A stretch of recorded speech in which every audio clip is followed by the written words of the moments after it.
It's Create Day, my friends. I've got a couple of thrifted items here, this candlestick and a bundt pan, and I decided to put the two together and make something that is not a pumpkin. Let's get started. For the bundt pan, I removed the price tag sticker on it, got it all cleaned up, and gave it a coat of my flat white Rust-Oleum spray paint. Same with the candlestick. I removed that felt and all the stickers on the bottom. It will get a fresh piece of felt when I'm finished with it. It also gets a coat of the white Rust-Oleum spray paint. Now I'm going to use my Fusion paint in the color Cashmere. I get this from Bonda at the Painted Heirloom. I have a little sample jar of, actually I have a lot of sample jars of these colors so I can try them all out. It's a wonderful paint. It glides on really smooth.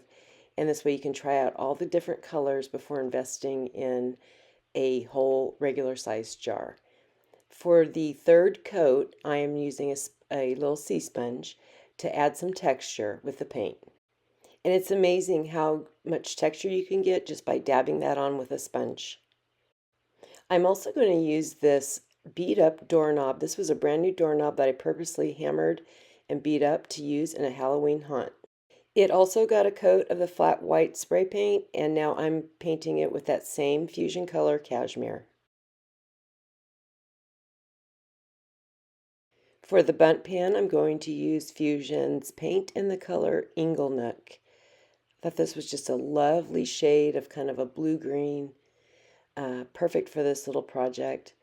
And again, this paint just goes on so smooth. I absolutely love it. I think I only needed to do 2 coats of that. And then I'm getting out my Whispering Willow transfers from IOD and cutting out some florals that I am going to apply to this bundt pan. It was definitely more difficult working on these ridged surfaces, especially with these bigger pieces.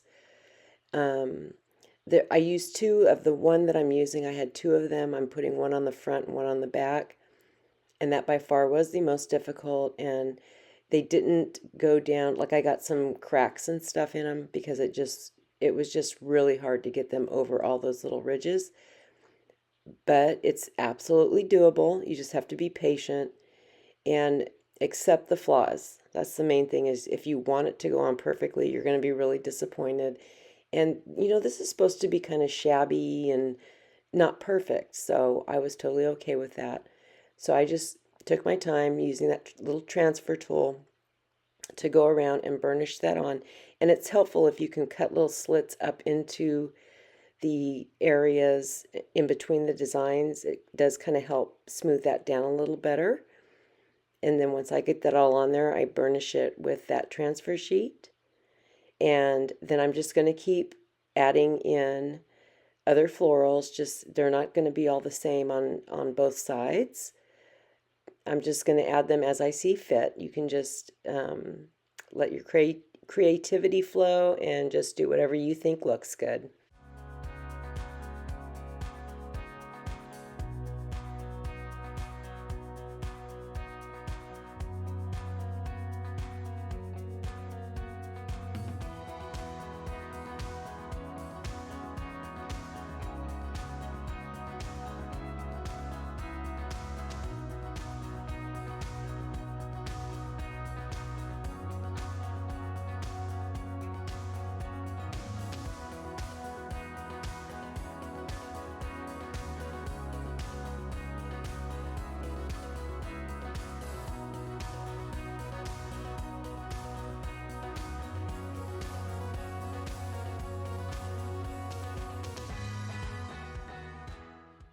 Now that all the transfers are on there, I'm using Jolie's finishing wax in the color white. I'm going to brush this on over the whole outside surface of this pan, set it aside and let it dry for a couple of hours before I wipe it back. I really want a lot of that wax to show over as much of this as I can. Now back to the candlestick, I wanted to put one of these little molds on here. So I'm going to pick this one. This is Prima by Redesign. And I'm using my IOD Air Dry Clay to make my casting with. And so I can then glue that to the front of the candlestick. I'm using my tight bond wood glue for this. Just going to cover the back of that little casting and place it on, I'm putting it on that upper part, pressing it down. Now, this had to really kind of conform to the round area. So I had to be patient and keep pressing it down until it was kind of starting to set up. And then I went in right away with my paint, the same cashmere color, to go over that. When that was dry, I got out my Craftsmart antique gold or metallic gold paint and carefully painted around that casting, trying to get as close to those edges as I could without getting the paint on the candlestick. And now with that same metallic paint, I'm using a very small brush, and I'm going to go around all the little indented ridges on the candlestick. This paint is really slippery, is the only way I can describe it. It didn't really want to stay in the depth of those grooves. It kept wanting to kind of push out to the outside of them. So, you just have to be patient and work with it and get the best result that you can.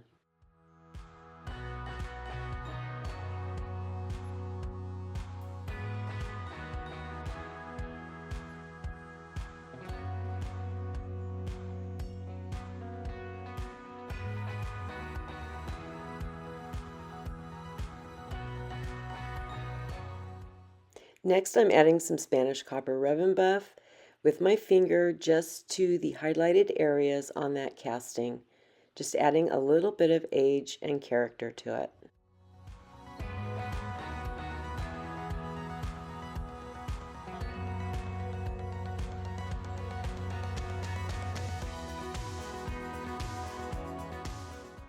Now for the lights, I'm going to use these fairy lights. I got a 6-pack of them from Amazon, and I'm also going to be using some Velcro to attach these to the bump pan. I wanted that battery pack to be accessible, to pull it out far enough to unscrew it and change the battery.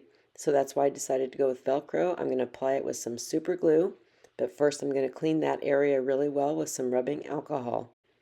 So I meshed the two strips together, and it turned out that this was the perfect length. If I cut it in half, that fit perfectly on each of the two battery packs. Oh, and I just wanted to mention that these lights look really yellow in the pictures at the end. So I take the bottom section of the Velcro and I'm going to apply the super glue onto the two ridges that are kind of close together. So that way it will lay across as flat as it can be instead of dipping down into the what would be the raised area on the outside of the pan. And then I attach the other strip to the back of the battery pack. But I don't attach them yet. I want that glue to set up really well before I put them in place. So now for the middle where I want the doorknob, I cut this piece of pool noodle and spray painted it white so I wouldn't have any of that green showing through. And I'm going to fit this down into the center, get my doorknob, and make sure that that's all going to fit just right. I want that doorknob kind of resting on top of it, but not floating on top of it. It's got to hit down to where it hits the metal of the pan. And I also spray painted the little screw tops so that they would go with the doorknob.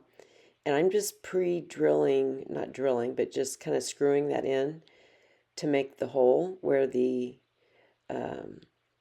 screws go through the doorknob, just to make sure that's opened up, and we'll be able to screw those in once this is in place. I'm using my Beacon Fabri-Tac glue to attach the pool noodle to the inside of that bump pan. So I go ahead and set that into place, press it down, and hold it for a little while until I'm sure that it has grabbed on there. And now I want to add some of that metallic gold to the doorknob as well. I don't want to overpower it. I'm just going to do a little dry brushing, getting some paint on my brush and offloading on the paper towel so that I don't get this on here too heavy. I'm just going to go around the entire doorknob with this. I'll do this actually twice. It didn't show up very well with just the one time around. So I did it twice. And it kind of just tied it more together with that little casting that I did on the front of the candlestick. So now we get to attach our lights. I'm going to match up those Velcro strips and then glue the lights in place. I was going to spread them out and like wrap them around on the inside, but it was just way too chaotic. It was just way like that wire was just going everywhere. So I decided, since, it didn't really matter, I just needed the light source. I'm going to put one on each side.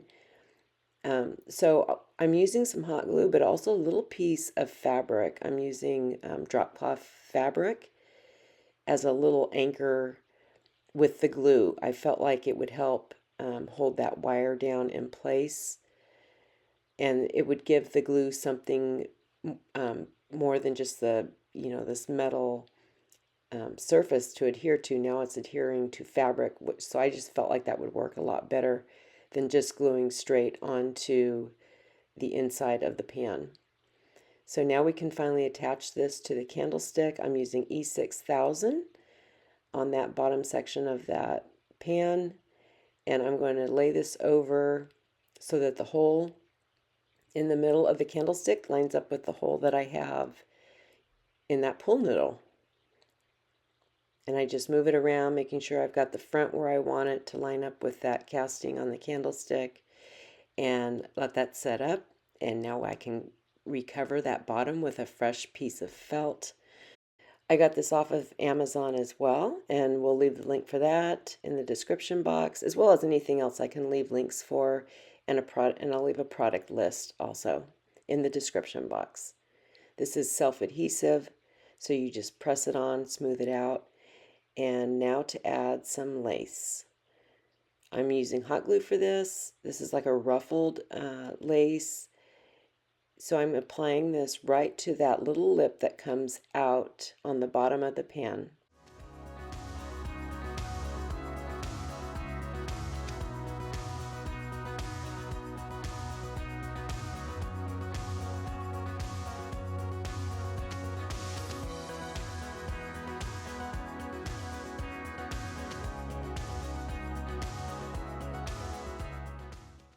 Next, I added some of these little pearl-looking gemstones that I picked up from Hobby Lobby, and I'm putting them on either side of this small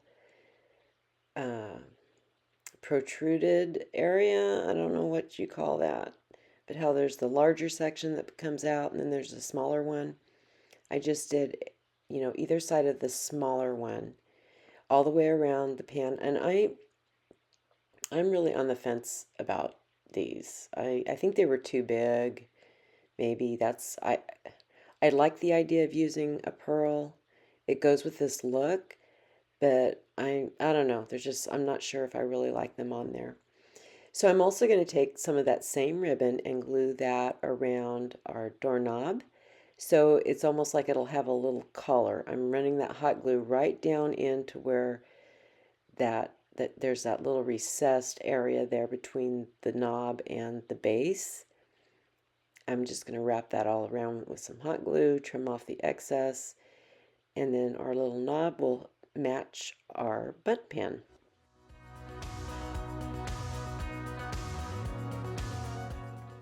To attach the doorknob, I am squirting in some of the Beacon Fabri-Tac glue into the screw holes that I made, and then running a generous amount around the top of that pool noodle.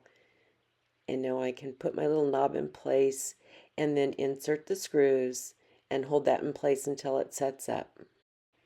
It was a little bit fiddly working around that lace. I had to keep folding it up, getting the screw in, and hoping that it didn't catch the lace as I pressed them down. But then I could set that aside to finish drawing. And now we can move on to the hang tag that I wanted to make for this. I've got a piece of scrap paper here that I'm just going to trim out the pieces that I want to save and get a more workable size for this. I'm using one of those cardstock tags. You can get these off of Amazon. And I'm going to use my glue stick to apply this design onto the front of the tag. And this is why I save all of my scraps of like decoupage paper or scrapbook paper. There's always going to be a time they come in handy. When that glue was dry, I just sanded off all the excess around the edges with a little sanding block. You can also use a little nail file to get into any little tight corners. And this just gives it a nice even edge. And now I'm going to add this little paper button that I made. I did a tutorial on these last March, so I will leave the link for that video at the end of this video in case you're interested in how to make those. I thought this would be a really cute addition to this tag. I have this pink satin ribbon that I want to use as like the thread for the button. So I'm marking the holes of the button onto my tag, and then I can use my little hole punch, the same size that I used for the button, and go in and make those holes on the tag. And then that way I can put that ribbon through there and glue it onto the back. Now I'm checking to make sure those holes line up right. They're not perfect, but they are good enough. So I can go ahead and glue that button into place and then thread my ribbon through there. I'm coming in from the back side, going up and over and then down through the other hole, again to the back side. You're going to want a longer piece than you think you need, so you just have some working room with this to get it threaded through there. Just going to put a little spot of glue on there and glue that back towards the center. Snip off the excess and then do the same thing with the other end, gluing it towards the center and then snipping off the excess.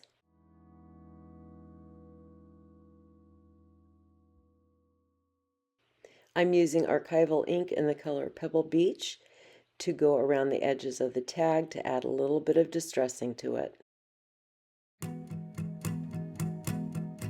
The last thing to do is to add some more pink ribbon to this tag, and then I can tie that onto my little lamp, and this project is finished.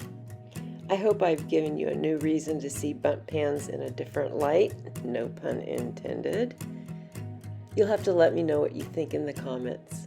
If you find my content useful, I'd appreciate a like and a subscribe, but more importantly, I hope that I've inspired you to go create something. See you next time.